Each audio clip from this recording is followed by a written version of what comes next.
మంత్రి పొంగులేటి శ్రీనివాస్ కీలక వ్యాఖ్యలు చేశారు. లగ్చర్లలో భూములు లేని నిరుపేదల్ని బీఆర్ఎస్ నేతలే రెచ్చగొట్టారన్నారు. బీఆర్ఎస్ నేతల హస్తంపై పోలీసులు వెలికి తీస్తా అన్నారు. తప్పు చేసిన వారిని ప్రభుత్వం వదిలిపెట్టదని ఆదేశించారు. లగ్చర్ల ఘటనపై విచారణ జరుగుతోందని, త్వరలో అన్ని విషయాలు బయటికి వస్తాయన్నారు.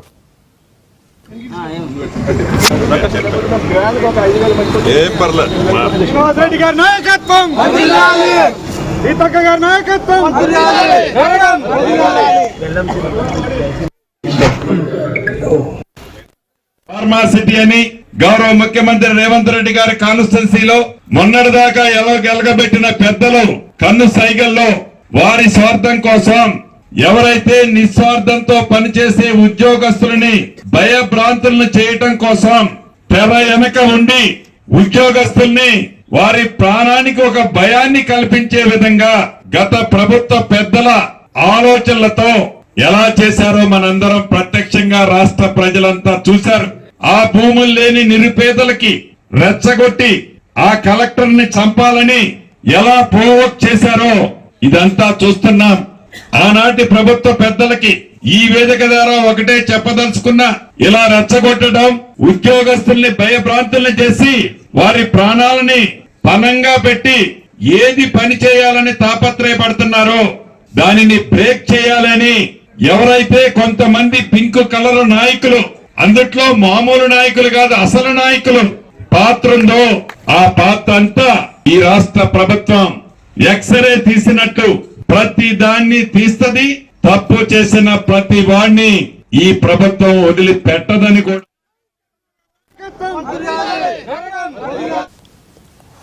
లగ్చర్లలో భూముల్ని నిరుపేదల్ని బీఆర్ఎస్ నేతలే రెచ్చగొట్టారన్నారు పొంగులేటి శ్రీనివాసరెడ్డి. బీఆర్ఎస్ నేతల హస్తంపై పోలీసులు మరింత ఇన్ఫర్మేషన్ వెలికి తీస్తారంటున్నారు. దీనికి సంబంధించి మనకు మరింత సమాచారం మా కరెస్పాండెంట్ శ్రీకాంత్ అందిస్తారు లైవ్ లో. శ్రీకాంత్, ఏంటి పొంగులేటి వ్యాఖ్యలను ఎలా చూడొచ్చంటారు?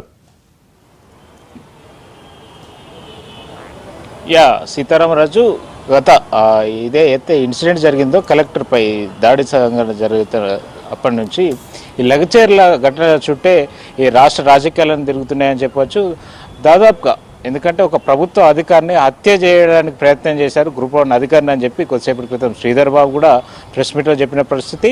మంత్రి పొంగులేటి కూడా ఈ ఇష్యూ జరిగినప్పటి నుంచి కూడా బీఆర్ఎస్ పార్టీ హస్తం ఉంది, బీఆర్ఎస్ పార్టీ నేతలే రెచ్చగొట్టారు, బీఆర్ఎస్ పార్టీ కనసాగల్లోనే ఈ దాడి జరిగిందని చెప్పి పొంగులేటి పదే చెప్తూ వస్తున్నారు.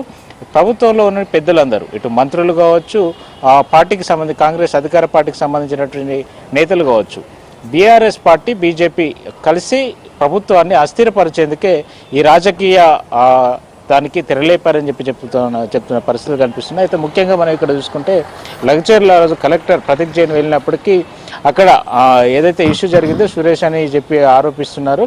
ఆ సురేష్తో పాటుగా ఇటు పట్నం నరేందర్ రెడ్డి మాట్లాడడం, ఆ తర్వాత పట్నం నరేందర్ రెడ్డిని అరెస్ట్ చేయడం, ఇప్పుడు ఆయన చెర్లపల్లి జైల్లో కొద్దిసేపటి క్రితం మనకు కోర్టు నుంచి ఇన్ఫర్మేషన్ ప్రకారం ఆయన ప్రత్యేక బ్యారక్ అది కేటాయించాలని చెప్పి కోరినప్పటికీ నేరస్తులతో ఉంచుతున్నారని చెప్పినప్పటికీ కోర్టు కూడా దాన్ని తిరస్కరించడం, ఇట్లాంటి సంఘటనలు చోటు చేసుకుని, ఎందుకంటే ఈ కేసు విచారణ దశలో ఉంది. ఎందుకంటే ఈ రాష్ట్ర రాజకీయాలనే ఇప్పుడు ప్రభావితం చేసే అంశంగా ఉండబోతుంది. ఎందుకంటే కాంగ్రెస్ పార్టీ కావచ్చు అధికారిగా ఉన్న ప్రభుత్వంలో డిప్యూటీ సీఎం ఇప్పటికే చెప్పారు, మంత్రి శ్రీధర్ బాబు చెప్తున్నారు, పొంగులేటి చెప్తున్నారు, ప్రభుత్వాన్ని అస్థిరపరిచేందుకే అని చెప్తున్నారు. అంటే ప్రభుత్వాన్ని కూలగొట్టాలనే కుట్రలో భాగంగా ముఖ్యమంత్రి నియోజకవర్గమైన కొడంగల్లోనే ఇష్యూకి తెరలేపారనేటువంటి బలమైన ఆరోపణ, ప్రధాన ఆరోపణ.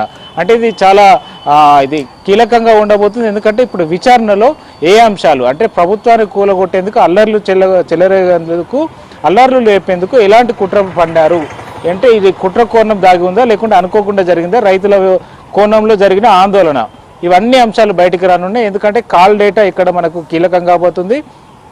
ఎవరు ఏ సందర్భంలో మాట్లాడారు, ఎన్నిసార్లు మాట్లాడారు, ఎవరి నుంచి ఎవరికి ఎన్ని ఫోన్లు వెళ్ళాయి, వారికి ఎలాంటి ఆదేశాలు జారీ చేశారు, ఇవన్నీ ఆడియో రికార్డులు కూడా బయటకు రానున్నట్టుగా తెలుస్తుంది. ఇది పోలీసు విచారణలో ఉన్నత స్థాయి అధికారి ఆధ్వర్యంలో జరుగుతుందని ఇవాళ మీడియా సమావేశంలో శ్రీధర్ బాబు కూడా పేర్కొన్నారు. ఎందుకంటే బీజేపీ బీఆర్ఎస్ కలిసి రాష్ట్ర అంటే ఒక ముఖ్యమంత్రిని దించుదామని చెప్పి బీజేపీ నేత ఎలా మాట్లాడతారు, దానికి వత్తాసు పలుకుతూ బీఆర్ఎస్ ఆందోళనకు పిలుపు ఇవ్వడం ఏంటి, ఇట్లాంటి దాడులకు పాల్పడడం ఏంటి, బీఆర్ఎస్ బీజేపీ కూడబలుపుకొనే ఇటు రాష్ట్రంలోని ముఖ్యమంత్రిని దించుదామని చేస్తున్నారు. అంటే రాష్ట్ర ప్రభుత్వాన్ని అస్థిరపరిచేందుకు కూలగొట్టేందుకు ప్రయత్నం జరుగుతోంది అనేటువంటి కామెంట్స్ ఆయన చేయడం జరిగింది. అంటే ఇది ఆ రాష్ట్ర రాజకీయాల్లో ఒక దుమారం రేపేటువంటి ప్రకటన అని చెప్పొచ్చు, మాటలు అని చెప్పొచ్చు.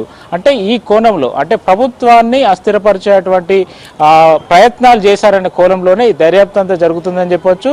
ఈ విచారణలో కీలక విషయాలు వెల్లడే ఆస్కారం ఉంది. ఎందుకంటే ఈరోజు దానికి సంబంధించి రైతులు ఎవరైతే బాధిత రైతులు అని చెప్తున్నారో కొంతమందిని అరెస్ట్ చేశారో, అక్కడ దాడికి పాల్పడ్డారని చెప్పి వాళ్ళందరినీ ఈ సంగారెడ్డికి సంబంధించిన జైలుకు తరలిస్తే అక్కడికి కేటీఆర్ కూడా వెళ్ళి పరామర్శించారు. కొంతమంది ఎమ్మెల్యేలు, ఎమ్మెల్సీలు, మాజీ ఎమ్మెల్యేలు కూడా కేటీఆర్తో పాటు వెళ్ళారు. అయితే అక్కడ వారి పక్షాన రైతులు ఉన్నారు, వారి భూములు ఉన్నాయి, విలువైన భూములు కోల్పోతున్నారు. రైతులు అంటే ఓన్లీ టీఆర్ఎస్ వాళ్ళ మీదనే కేసులు పెట్టారు. ఒక గ్రామంలో ఒక టీఆర్ఎస్ పార్టీ లేదు, మిగతా అన్ని పక్షాల పార్టీలు ఉన్నాయి.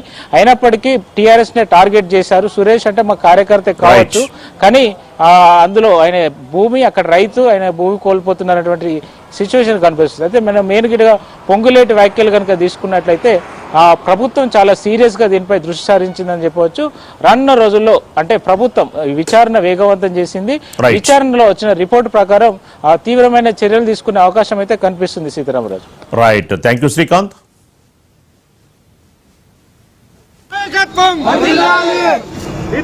నాయకత్వం